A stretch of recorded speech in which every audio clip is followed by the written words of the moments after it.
Lumière, s'il vous plaît. C'est bien plus profondément encore l'appel de l'humanité elle-même, quand elle n'a plus d'espérance et qu'elle se trouve plongée dans la nuit, plus subitement encore que dans le noir d'un couloir ou d'une salle. La nuit des crises économiques, des guerres, des épreuves personnelles. Alors cet appel de l'homme avançant dans l'obscurité, quand il se demande le sens de sa vie, quand saturé des moyens de vivre, il ne trouve pourtant pas les raisons de vivre, eh bien cet appel retentit.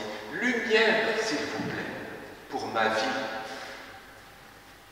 Toutes nos illuminations, elles sont nombreuses dans tous ces villages de vignobles que je découvre.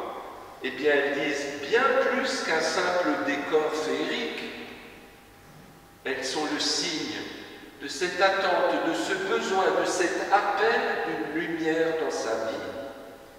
Et ce soir ici, nous voulons dire que nous quittons le Noël de la magie et de la féerie, qui utilise même les symboles chrétiens pour cela, mais uniquement pour entretenir de la magie et de la féerie. Nous quittons ce Noël-là pour entrer dans le Noël de la foi, le Noël du mystère de Dieu. Le peuple qui marchait dans les ténèbres a vu se lever une grande lumière, celle du prince de la paix. Longtemps, je n'étais pas sensible à l'art. Et j'ai découvert des tableaux qui ont commencé à me toucher. Et j'ai découvert des artistes peintres qui ont su apprivoiser la lumière dans leurs tableaux. À commencer par exemple par le grand Caravage, ce peintre italien du XVIIe siècle. Il était capable, juste avec un pinceau, de rendre la lumière visible sur ses tableaux, sur des tissus, des bouts de bois et même de la peau humaine. Un rendu de lumière simplement avec de la peinture. Et parfois on a l'impression d'un studio moderne qui aurait utilisé plusieurs projecteurs sur le plateau des acteurs, tant cette lumière, elle venait partout et de partout dans ces tableaux. Une lumière venant du dehors, éclairant la scène. Un de ses héritiers dans cet art du clair-obscur, c'était le grand Rembrandt, plus tard au XVIIe siècle. Et lui aussi cherchera à donner lumière et relief à ses œuvres à travers son art. Mais cette fois, du dedans et non plus de l'extérieur, du dehors.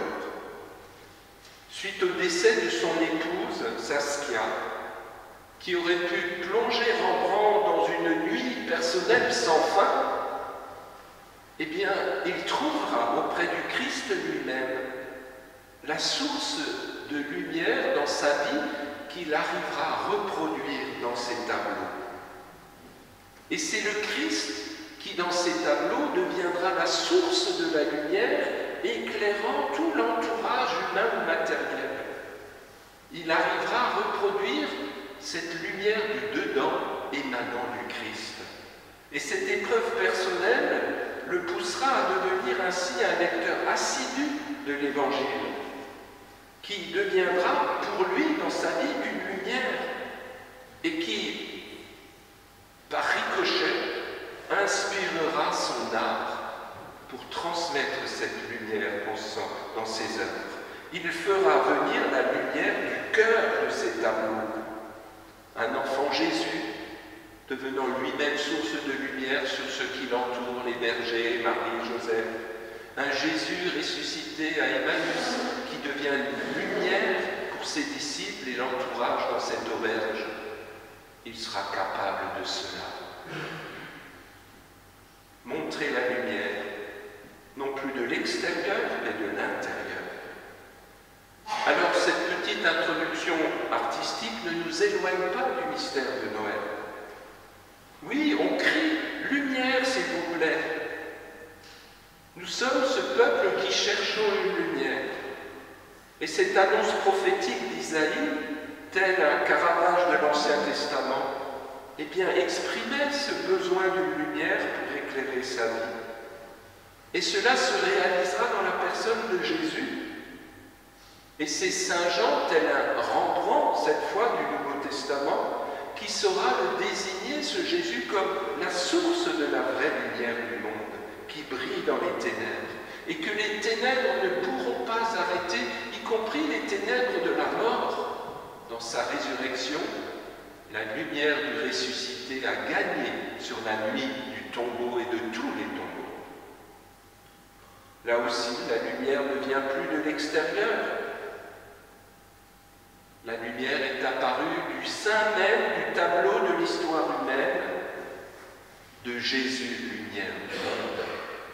Demain, parce que demain c'est Noël encore, et ce n'est pas une messe au choix, demain nous entendrons Saint Jean, Noël mais vu et lu par Saint Jean, qui décrira Jésus, lumière du monde, lumière née de la lumière. Et cette lumière